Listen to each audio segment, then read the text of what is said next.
Prise en charge des personnes vivant avec le VIH-Sida en Côte d'Ivoire. Où en est-on dans cette édition? Petite satisfaction chez les malades de la région de Gbeke. À la une également, la 3e édition du forum de renforcement des capacités de l'Institut Polytechnique des sciences et techniques de la communication. Enfin, le Mozambique développe une technique de déminage assez surprenante. De petits rongeurs accomplissent cette tâche avec brio. Madame, Monsieur, bonsoir et bienvenue dans cette édition.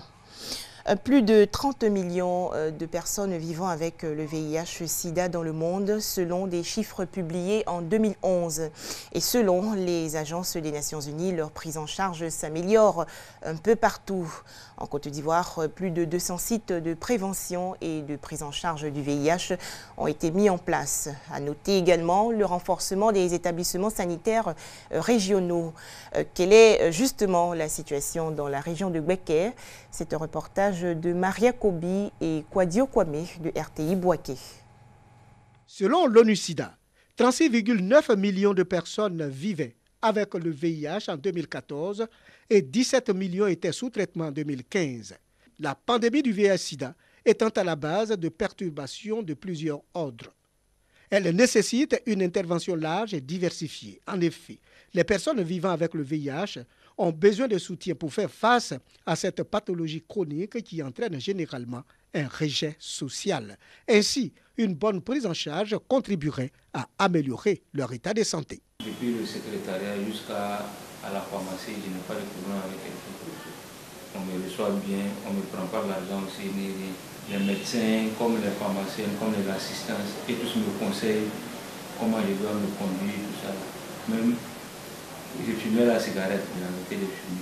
Mais maintenant, là, on ne fait plus ça. Mais quand tu vas, si tu es en erreur, bon, on te mélange d'une manière. Bon, en tout cas, mon âge, ça me fatigue. Ça agit. Quand on fait ça, ça agit sur moi. Il existe des maladies qui nécessitent des traitements de longue durée. Ainsi, les hôpitaux du jour ont été mis sur pied. Des centres de référence pour la prise en charge des personnes vivant avec le VIH. Pour contribuer de façon efficace et significative à l'amélioration de la prise en charge des personnes vivant avec le VIH, il apparaît nécessaire d'évaluer la satisfaction de ces patients, surtout qu'aucune étude n'a encore été réalisée à ce jour en Côte d'Ivoire. D'où le choix du thème « Satisfaction des personnes vivant avec le VIH » suivi à l'hôpital du jour du CHU de Bouaké. Les patients sont satisfaits majoritairement, mais il revient aux agents de santé de faire un effort pour être encore plus courtois avec les patients. Nous savons ce que les malades veulent et puis ce qu'ils ne veulent pas aussi. Donc nous allons partager, n'est-ce pas, nos résultats avec le personnel et discuter avec eux pour améliorer leur conduite. Le programme national de prise en charge médicale des personnes vivant avec le VIH a été créé par l'arrêté numéro 411 du 23 décembre 2001. Eux également se joignent à la lutte contre le sida. Les tradis thérapeutes désormais reconnus par l'État ivoirien veulent renforcer leurs capacités. Et pour atteindre cet objectif, ils ont décidé de la création d'un centre de phytothérapie et de perfectionnement. Cette structure va ouvrir ses portes en 2017 à Didiévi dans la région centre. Un projet appuyé par le ministère de la Santé et l'Inspection générale de l'État. Les détails avec Léon Brou de RTI Bouaké. À Kakwamekro, sous-préfecture de Boli, département de Didiévi. Déjà des bâtiments sur ce terrain de 40 hectares cédés par la chefferie. À terme, ce sera un centre de phytothérapie d'une capacité d'accueil de 2000 malades par mois. Coût de l'ouvrage censé ouvrir en partie début 2017. Environ 4 milliards de francs CFA.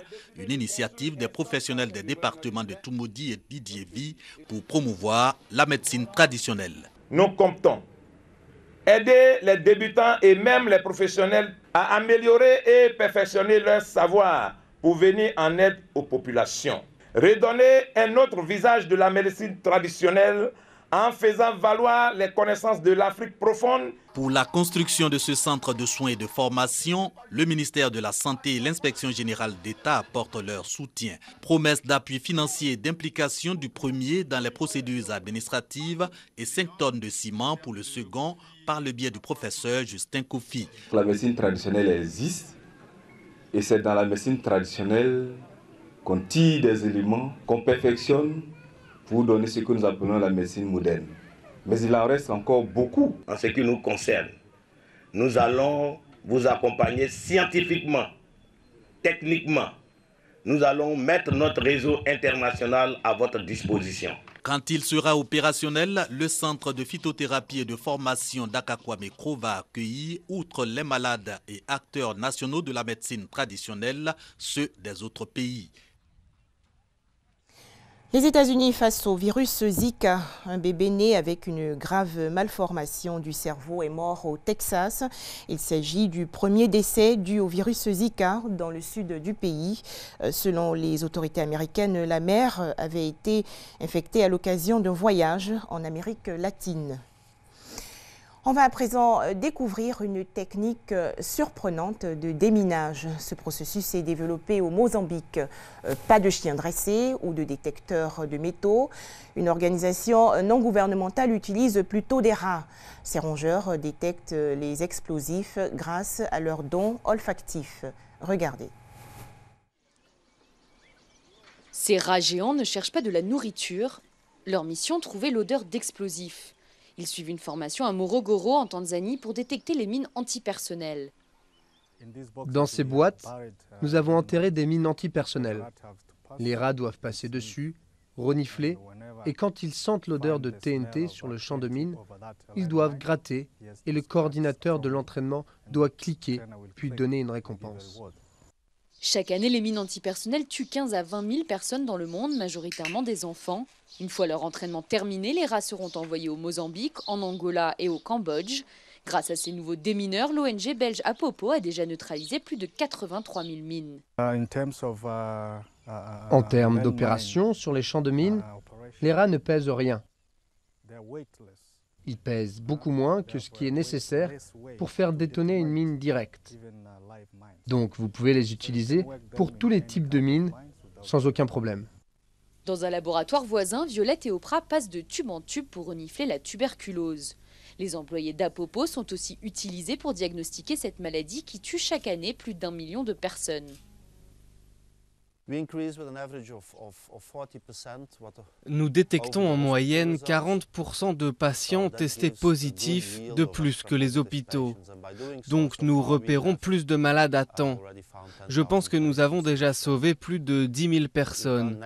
Le labo les avait testés négatifs, donc sans nous, ils auraient été renvoyés chez eux et ils auraient contaminé d'autres personnes. Un rat peut à lui seul passer en revue 100 échantillons en 20 minutes au lieu de 4 jours pour un laborantin. L'ONG belge Apopo ne compte pas en rester là. Suite à leur réussite pour les mines antipersonnelles et la tuberculose, la prochaine étape pourrait être la détection du cancer.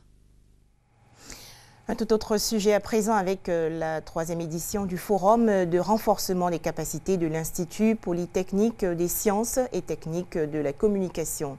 Au cours de cette journée, le 6 août dernier, les étudiants en fin de cycle et inscrits en cours du soir ont présenté leurs travaux. Cette rencontre s'est déroulée en présence de la ministre de la Communication, Afoussiata Mambalamine, et de son homologue de l'enseignement supérieur, Ramata Li Bakayoko. 3e édition du Forum de renforcement des capacités des étudiants du cours du soir de l'Institut Polytechnique des sciences et techniques de la communication ISTC. Ces journées scientifiques de fin de formation des pratiques professionnelles de 2 mois ont été l'occasion pour les apprenants de l'ISTC de montrer leur savoir-faire. Présentation de journaux télé et radio, de magazines, de variétés télévisées et l'utilisation des réseaux sociaux sont entre autres les travaux qui mettent en exergue les compétences des étudiants en fin de cycle. Nous avons suffisamment appris auprès de nos professeurs, de nos encadreurs. Nous sommes prêts pour insérer donc le domaine professionnel. L'Institut des sciences et techniques de la communication forme des étudiants prêts à être opérationnels en entreprise, mentionne son directeur général. Un enseignement de qualité qui nécessite beaucoup de moyens. Tout se met progressivement en place pour rechercher et donner les moyens nécessaires à l'ISTC Polytechnique de Côte d'Ivoire, un institut qui sera désormais jugé selon les normes et critères internationaux. Les représentants du parrain et du président de la cérémonie saluent la qualité des travaux et de l'enseignement au sein de l'établissement. Les JCOM 2016 et le Forum de renforcement des capacités du public et du privé ont convaincu les plus sceptiques sur la qualité de la formation reçue. L'ISTC, devenue polytechnique, doit être une école d'excellence dans la sous-région et même dans le monde. Et le professeur Bakayoko Ramata reste convaincu que cela se fera. L'ISTC Polytechnique forme les étudiants en journalisme et production audiovisuelle, arts et images numériques, télécommunications et technologies de l'audiovisuel, publicité et marketing. Un reportage de Abou Sanogo et Issa Yeo. Autre actualité, la région du Ifou en fête. La 12e édition du Festival international de la culture et des arts de Daoukro se tient du 6 au 14 août prochain. Il s'agit entre autres de promouvoir le patrimoine culturel du pays baoulé. Eric Goré. Des démonstrations artistiques pour ouvrir la 12e édition du Festival international de la culture et des arts de Daoukro, FICAD. Pendant une semaine, la ville de Daoukro va vibrer au rythme de ce festival qui a pour but de faire la promotion du patrimoine culturel de la région. Le parrain de l'événement a procédé à la coupe du ruban. Chaque fois qu'on développe des événements socio-culturels, ça apporte plus de cohésion sociale et comme l'ont rappelé les chefs et le chef de l'UNESCO, la culture apporte des activités économiques et sociales inestimables.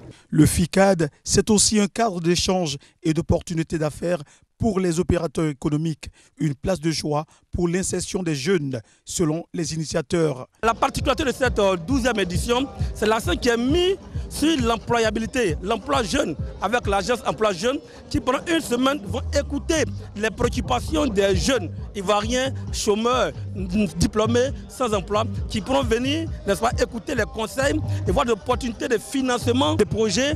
Une nouvelle qui réjouit la jeunesse de Daoukro. Elle espère profiter de ce moment. Pour nous jeunes, le carnaval est pour nous une aubaine parce que cette année le thème c'est jeunesse et emploi et pour éradiquer la crise qui frappe vraiment la jeunesse. Le Festival international de la culture des arts de Daoukro va enregistrer la prestation des artistes ivoiriens, burkinabés, nigérians et sénégalais au grand bonheur de la population. Une autre grande célébration s'est achevée. Le 56e anniversaire de l'indépendance de la Côte d'Ivoire a été vécu dans la joie et l'allégresse par les populations. Herman Niamia était à Assini Mafia, dans le sud de Komoué. Les populations de la sous-préfecture d'Assini Mafia ont aussi célébré le 56e anniversaire de l'indépendance de la Côte d'Ivoire. La mobilisation exceptionnelle de toutes les forces vives de la localité est pour le sous-préfet Kouadio Ano Mathieu un témoignage de la cohésion qui règne entre elles.